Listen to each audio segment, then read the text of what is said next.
Namaste and good day. Welcome to another episode of Indian Born Aussie Bred.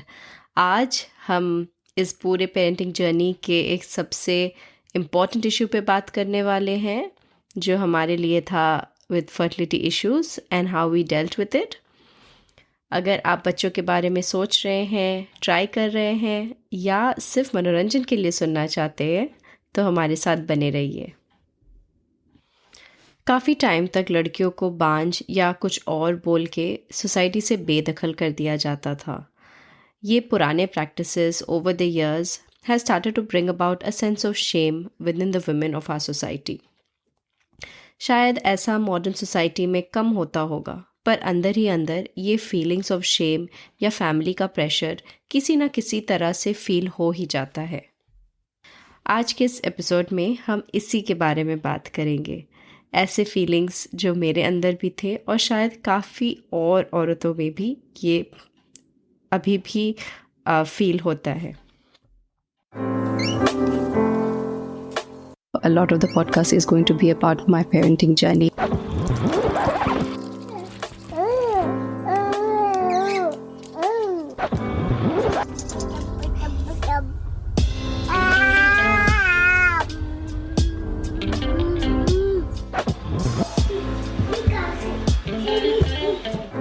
Welcome to Indian Born Aussie Bred. तो जैसे कि आप जानते हैं कि लास्ट एपिसोड के एंड तक हम लगभग 12 महीनों से ट्राई कर रहे थे विदाउट एनी सक्सेस. तो medically trying for 12 months for a healthy couple without success can be defined as having fertility issues और आप स्पेशलिस्ट देखने के लिए जा सकते हैं. हाँ, अगर आप 35 years के ऊपर हैं तो आप स्पेशलिस्ट 6 से 8 महीने ट्राई करने के बाद भी देख सकते हैं. पर हमारे केस में आई वॉज अंडर 35 तो we had to wait for at least 12 months. Please अपने गायनिक या जीपी से सलाह ज़रूर लें और उनके राय के हिसाब से आप नेक्स्ट स्टेप्स लें. तो खैर हम वहाँ से स्पेशलिस्ट की खोज में जुड़ गए और मेलबर्न IVF में डॉक्टर कैट्रेल करके थे जिन्होंने हमें चूज़ किया क्योंकि वो जहाँ हम रहते थे वहाँ से काफ़ी पास थे. तो it would have been very convenient for us. यहाँ पे हम बोलना चाहेंगे कि प्लीज़ आप थोड़ा रिसर्च अपने फर्टिलिटी स्पेशलिस्ट ढूंढने में ज़रूर करें. You can find out about the success rates, clinic के सक्सेस रेट्स, कोई रिव्यूज़ है उस डॉक्टर के बारे में online, cost associated with the procedure, क्या टाइमलाइन है, एट्सेट्रा. तो ये सब रिसर्च आप पहले से ज़रूर थोड़ा करके रखें before you shortlist your doctor या even before you go to see a GP. Next हम थोड़ी बात कॉस्ट के बारे में करेंगे. ऑफ कोर्स IVF या फर्टिलिटी इश्यूज़ के साथ जब आप डॉक्टर देखना स्टार्ट करोगे तो your cost can really start to add up, जैसे कि कोई भी मेडिकल कंडीशन में होता है. तो ऑस्ट्रेलिया में there is a gap fee that we pay for IVF procedures. तो गैप फ़ी का मतलब होता है कि थोड़ा सब्सिडी गवर्नमेंट देते हैं और फिर बाकी हमको आउट ऑफ पॉकेट कॉस्ट लगता है. तो गवर्नमेंट बहुत मिनिमम अमाउंट ही देते हैं. There is still a substantial cost that we have to pay out of pocket. अब ये कंट्री टू कंट्री भी वेरी करता है. So please get an estimate of the total cost of the entire journey and ensure that you are financially stable during this process. ये काफ़ी ज़रूरी है क्योंकि as couples you will go through a lot of emotional turmoil और अगर finances भी issue हो गए तो it will be hard for you to make decisions later और विद इन योर रिलेशनशिप भी काफ़ी कॉन्फ्लिक्ट्स हो सकते हैं विच माइट बी अननेसेसरी अगर आप पहले से ये सब डिस्कस करके आगे बढ़ो तो. एनीवेज हमारे जर्नी पे कंटिन्यू करते हैं. We had a first consultation booked and we went to see our new fertility specialist. Of course हम दोनों काफ़ी नर्वस थे. We saw so many women in the waiting room and just thought कि हर एक की जर्नी यहाँ तक पहुँचने में कैसी रही होगी. काफ़ी टाइम मेरे मन में ये भी चलता था कि maybe I was too late, शायद हमें पहले ही ट्राई करना स्टार्ट करना चाहिए था, इतना लेट नहीं करना था या मे बी 30 तक वेट नहीं करना था. और ये बात अंदर ही अंदर काफ़ी गिल्ट फीलिंग भी देता रहता था. खैर there we were sitting at the doctor's clinic, so we went inside to see the doctor. पहले तो she asked all the basic questions, फिर से जैसे GP ने पूछा था, and then we were asked to get our AMH tested. तो what is AMH? AMH is का full form है anti-Mullerian hormone, और ये एक हार्मोन है which is secreted by the cells in developing egg sacs, तो जिसको follicles बोलते हैं medical terms में. और the level of AMH in a woman's blood is a good indicator of her ovarian reserve. In simple words, it's just kind of a count of the eggs remaining in your body. ठीक है, सो तो ये test usually first step रहता है, and it can give a good indication कि how many eggs are still remaining in your body, which is also kind of an indication of how many fertile years you have as a woman remaining. ठीक है, so having a good reserve is a good start, पर आपकी egg की quality will also matter, and this AMH test does not actually find out the quality of your eggs.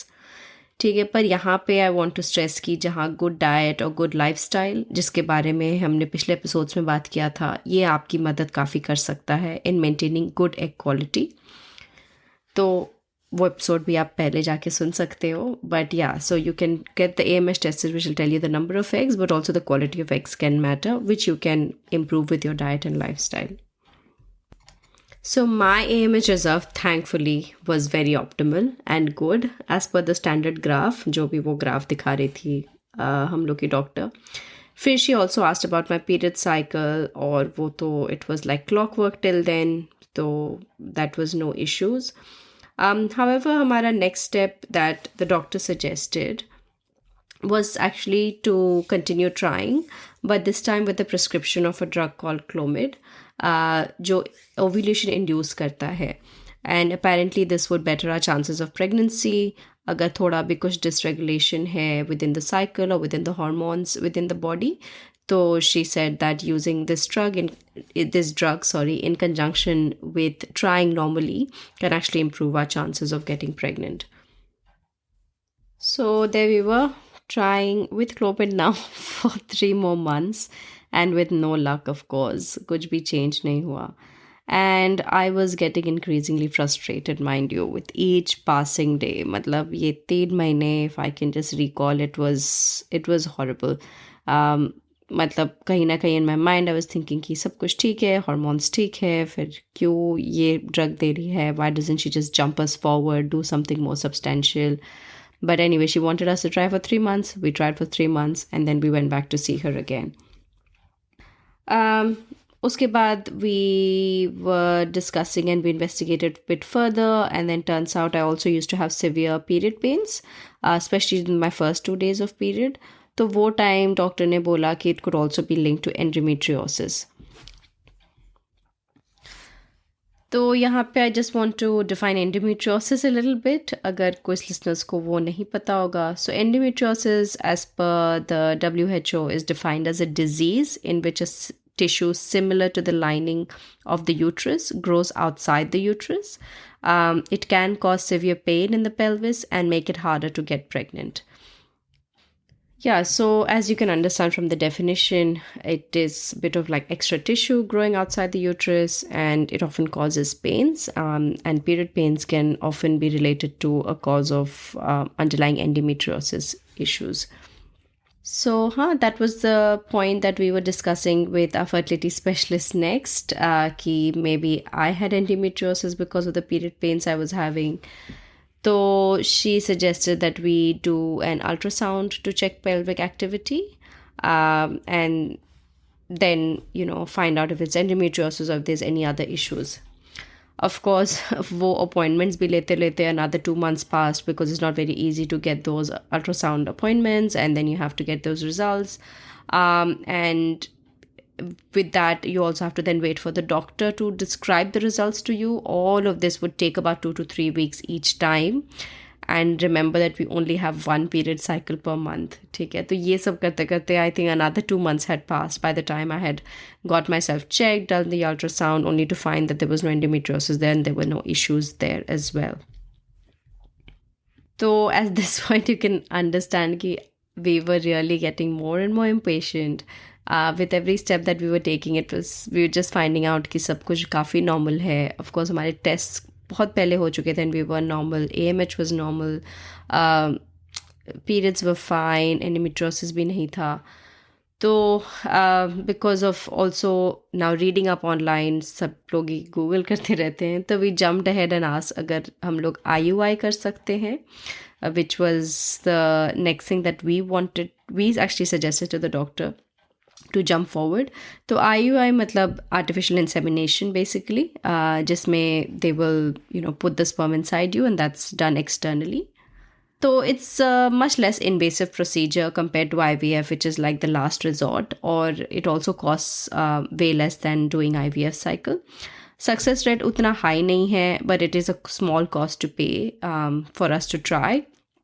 And we thought maybe it could be that, the sperm and egg are probably just not meeting each other, finding each other, inside the body. So let's give it a try. एक बार IUI करते हैं. We just wanted to try it once. और फिर कुछ नहीं हुआ तो that's fine. We'll consider other options उसके बाद. तो चलो फिर उसके बाद we started preparing ourselves for IUI. The doctor gave the go ahead and then we were booked in for the IUI appointment the following month. ये बहुत ही weird लग रहा था because semen was being collected in another room and then it was inserted into you using a long syringe sort of thing. Feel तो कुछ भी नहीं होता है other than slight discomfort, and then you just leave. तो basically it's like a 5-minute procedure. वापस निकल के we were like बस इतना ही था and you just kind of cross your fingers and you hope for the best, है ना. उसके बाद of course comes back the 2-week waiting period. I mean with every cycle you go through, I think that 2-week waiting period जिसके बारे में मैंने last episode में बात किया था, I think that's the hardest part, to just go through day after day waiting कि body में कुछ हो रहा है या पीरियड्स आ रहे हैं. We tried to joke about every cycle. IUI करने के बाद we were trying to make life light. We would joke about कि what if the semen was swapped with somebody और वो तुम्हारा नहीं था, or what if it fell off, and that would all be so funny.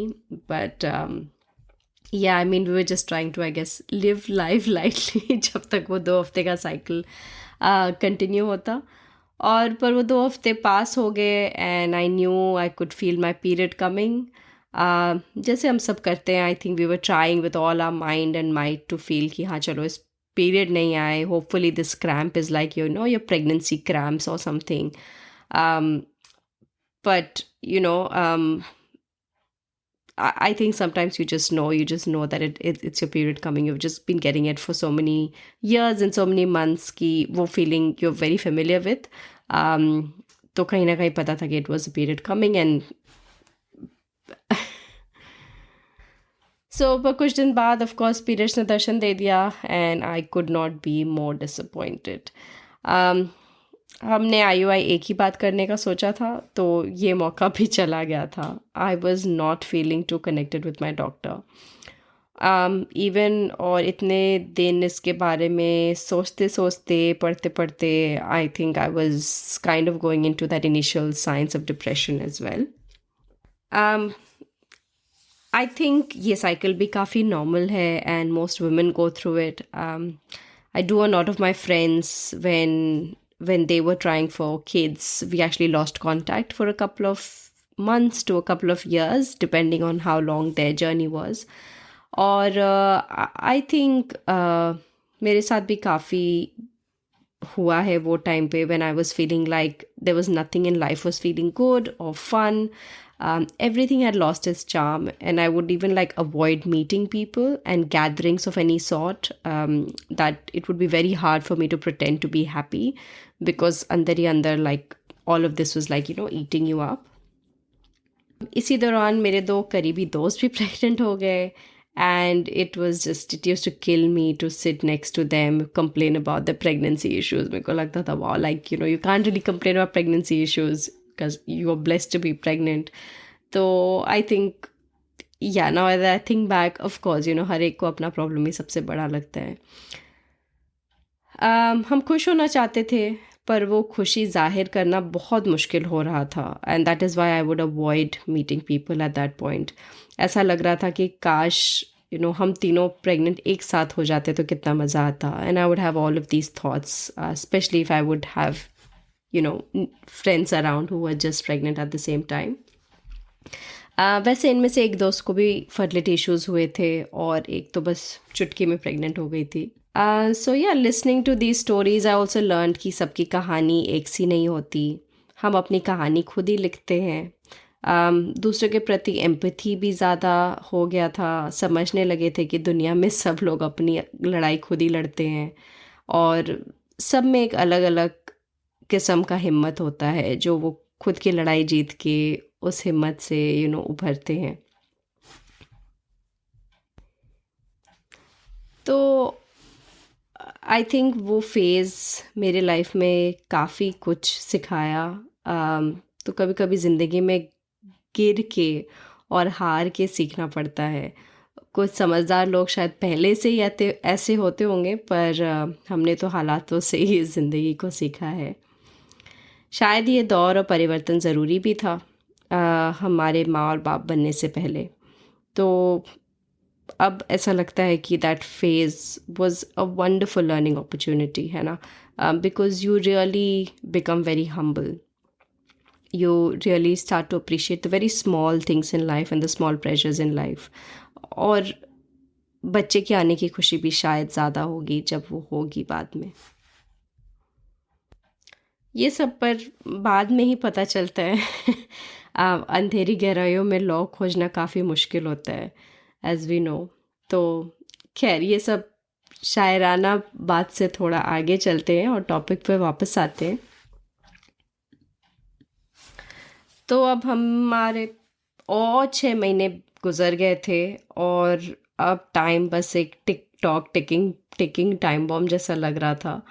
I took break for 1 month और वो 1 महीने में मैंने सोचा कि एक्चुअली इसके आगे क्या करना है, because we had nearly spent a year and a half. Half of that year had also been with a fertility specialist. और मेरा मेन कंसर्न था कि I was not feeling very emotionally connected with her.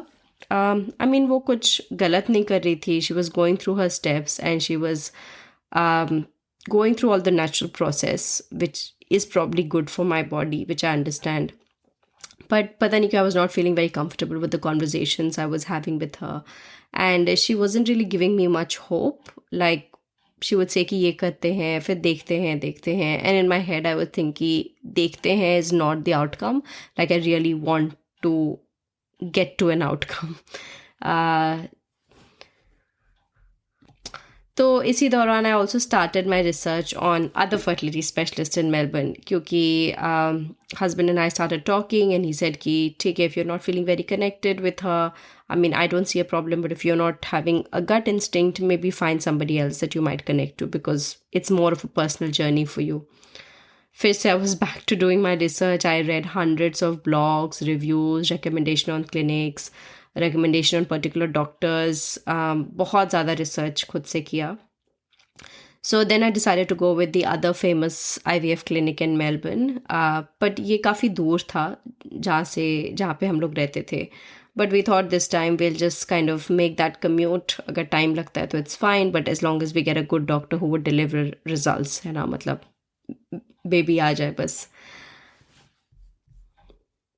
तो ये दूसरा clinic काफ़ी बड़ा facility है, तो of course it has many doctors. तो इसमें I needed to really short list it down to 1 or 2 specialist names, so I knew that I was getting a good one, है ना. But because if you don't do your own research, just put you with any doctor, which is fine if that is what you want. But I think I really wanted to find somebody who I could connect to, who could really deliver results. So I did more research and I found 2 names that really stood out to me. One was a male doctor and one was a female doctor that people raved about in this clinic. So अब 2 में I just had more of a gender preference and I said, chalo, I'll go with the female doctor just for the reasons of intimacy that, we have to go through the process, and I just felt like I'd be more comfortable with the female doctor. तो ये सब होने के बाद I needed to go and get, of course, another referral from my GP to tell her, yeah, I'm changing clinics right now. So did that, and then I had to call this other clinic to find the doctor. And then I realized that this doctor doesn't work for them anymore. Mm. And that was so strange, because then I was like, oh no, itna research kiya, itna find out kiya, and now I can't even get hold of the doctor. So apparently, she was not working with them anymore due to some disputes. And I thought, how strange is that? So I tried to read up more, and the more I read, the more I got convinced that she was for me. She has been called like the goddess in fertility. A newspaper article I still remember said that after God, only she can get you pregnant. And that headline to me really said, well, it's going to be her or no one. So I got on to really hunting her down, getting an appointment, because I also read that recently she'd got a celebrity pregnant in her 40s, even more adding to her reviews. Called my husband, broke the news that we're going to change the doctor, go with the one and only goddess of fertility. Okay. The only problem was I just needed to find a contact number for her, because she wasn't with the clinic that we probably found her working for earlier. There we were. So I shortlisted doctor. I just needed to now find her contact details so I can get my next chapter started. So let's finish up there. Stay tuned for the next episode when you hear the next exciting chapter and I reveal who this fertility goddess is. If you like this episode, please do like and share this podcast with anyone you know who may be going on the same journey. You can connect with me on Instagram under Indian Born Aussie Bred to discuss more. Namaste and goodbye.